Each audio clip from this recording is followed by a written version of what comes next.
1980 में चौधरी चरण सिंह की पत्नी गायत्री देवी यहां से चुनाव जीती, तो 4 साल बाद 1984 में मायावती भी यहां से चुनाव लड़ी थी। साल 2004 में रालोद से अनुराधा चौधरी सांसद बनी, लेकिन साल 2009 में बीएसपी से तबस्सुम यहां से चुनाव जीती। तो यहां की आबादी 17 लाख के करीब है, जिनमें से 6 लाख से ज्यादा मुस्लिम वोटर्स हैं, 2 लाख के करीब जाट वोटर्स हैं, 3.5 लाख दलित वोटर्स हैं, 1.5 लाख के करीब गुर्जर आबादी है, जबकि 1.25 लाख सैनी बिरादरी के वोटर्स हैं यहां पर। इसके अलावा त्यागी, ब्राह्मण, बनिया, छत्री और कश्यप बिरादरी के वोटर्स की भी भारी तादाद है। जाट मुस्लिम बाहुल्य इस लोकसभा सीट पर महिलाओं का परचम कई बार फहराया। साल 2013 के मुजफ्फरनगर दंगों के दौरान यह सर्वाधिक संवेदनशील इलाके में तब्दील हो गया था। तो 10 साल पहले 2014 में हिंदू पलायन के मुद्दे ने यहां तूल पकड़ा और यूपी के सियासी हलकों में तूफान ला दिया था। नमस्कार, मैं हूं ज्ञानेंद्र शुक्ला। इस एपिसोड में हम बात करेंगे कैराना लोकसभा सीट की। देश की राजधानी से तकरीबन 100 किलोमीटर की दूरी पर पश्चिमी उत्तर प्रदेश में हरियाणा के पानीपत से सटा यमुना नदी के पास बसा है कैराना। प्राचीन काल में कर्णपुरी के नाम से विख्यात था, जो बाद में अपभ्रंश इसका हुआ और इस नाम बिगड़कर किराना और फिर कैराना हो गया। कैराना लोकसभा सीट में 5 विधानसभाएं आती हैं: कैराना, शामली, थाना भवन, नकुड़ और गंगोह। इनमें से 2 सीटें तो सहारनपुर जिले का हिस्सा हैं, जबकि 3 सीटें शामली जिले के तहत आती हैं। 2022 के विधानसभा चुनावों की बात कर लें तो नकुड़ और गंगोह ये विधानसभा सीटें बीजेपी के हिस्से में गई थीं, जबकि कैराना विधानसभा सीट समाजवादी पार्टी के खाते में दर्ज हुई और 2 सीटें थाना भवन और शामली रालोद के हिस्से में आईं। एक दौर हुआ करता था जब कैराना देहरादून डिस्ट्रिक्ट कम बिजनौर डिस्ट्रिक्ट कम सहारनपुर डिस्ट्रिक्ट नाम के लोकसभा क्षेत्र के अंतर्गत आता था। 1951 के पहले आम चुनाव में स्वतंत्रता सेनानी और किसान नेता महावीर त्यागी यहां से चुनाव जीते थे। कैराना लोकसभा सीट के नाम से यह सीट पहली बार 1962 में अस्तित्व में आई।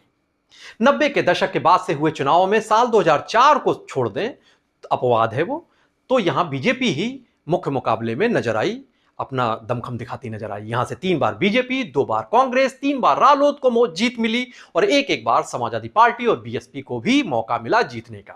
वैसे इस लोकसभा सीट पर महिलाओं का परचम फहराता रहा है। साल 1980 में चौधरी चरण सिंह की पत्नी गायत्री देवी यहां से चुनाव जीती, तो 4 साल बाद 1984 में मायावती भी यहां से चुनाव लड़ी थी। साल 2004 में रालोद से अनुराधा चौधरी सांसद बनी, लेकिन साल 2009 में बीएसपी से तबस्सुम यहां से चुनाव जीती। जबकि 2018 के उपचुनाव में तबस्सुम रालोद के टिकट से जीतकर सांसद बनी, तब इन्होंने हुकुम सिंह की बेटी मृगांका सिंह को शिकस्त दी थी। हुकुम सिंह के ही निधन से यह सीट पर उपचुनाव हुआ था। इन्हीं तबस्सुम के पति मुनव्वर हसन साल 1996 में इसी कैराना से सांसद बन चुके थे। 2014 के चुनाव में मोदी लहर में हुकुम सिंह को फतेह हासिल हुई थी, लेकिन 2019 के लोकसभा चुनाव में बीजेपी ने उतारा प्रदीप कुमार को, जो 5,66,000 से अधिक मत पाए और समाजवादी पार्टी की तबस्सुम को 92,000 वोटों के अंतर से उन्होंने मात दे दी, हरा दिया। कांग्रेस के हरेंद्र मलिक तीसरे पायदान पर रहे थे। प्रदीप कुमार के बारे में जान लेते हैं। साल 2012 में गंगोह विधानसभा सीट पर कांग्रेस प्रत्याशी के तौर पर इन्होंने निर्दल प्रत्याशी नाहिद हसन को हराकर विधायकी हासिल की थी, विधायक बने थे। 2017 में कांग्रेस इनका मोह भंग हो गया और ये बीजेपी में शामिल हो गए। तब गंगोह से बीएसपी के नोमान मसूद को हराकर बीजेपी के विधायक बन गए। आंकड़ों के लिहाज से अब देखें इस कैराना लोकसभा सीट को, तो यहां की आबादी 17 लाख के करीब है, जिनमें से 6 लाख से ज्यादा मुस्लिम वोटर्स हैं, 2 लाख के करीब जाट वोटर्स हैं, 3.5 लाख दलित वोटर्स हैं, 1.5 लाख के करीब गुर्जर आबादी है, जबकि 1.25 लाख सैनी बिरादरी के वोटर्स हैं यहां पर। इसके अलावा त्यागी, ब्राह्मण, बनिया, छत्री और कश्यप बिरादरी के वोटर्स की भी भारी तादाद है।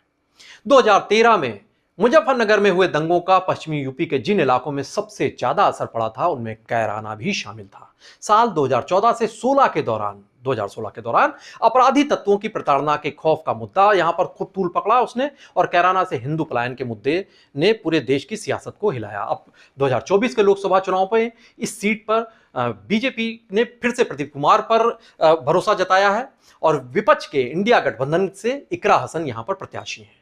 वहीं सहारनपुर के भावसी के बीएसएफ से रिटायर्ड श्रीपाल राणा को चुनावी मैदान में बीएसपी ने उतारा है। मायावती ने उन पर भरोसा करके दिलचस्प कर दिया है मुकाबला। अब इंडी गठबंधन एनडीए के साथ साथ बीएसपी भी यहां पर कड़ी चुनौती पेश कर रही है। अब बाकी नतीजे यहां पर क्या होंगे ये तो जनता की अदालत तय करेगी, लेकिन आप उत्तर प्रदेश की सभी 80 लोकसभा सीटों के ब्यूरो के लिए, उसके बारे में जानने के लिए, उसके सारा विश्लेषण को समझने के लिए बने रहिए पीटीसी न्यूज उत्तर प्रदेश के साथ। नमस्कार।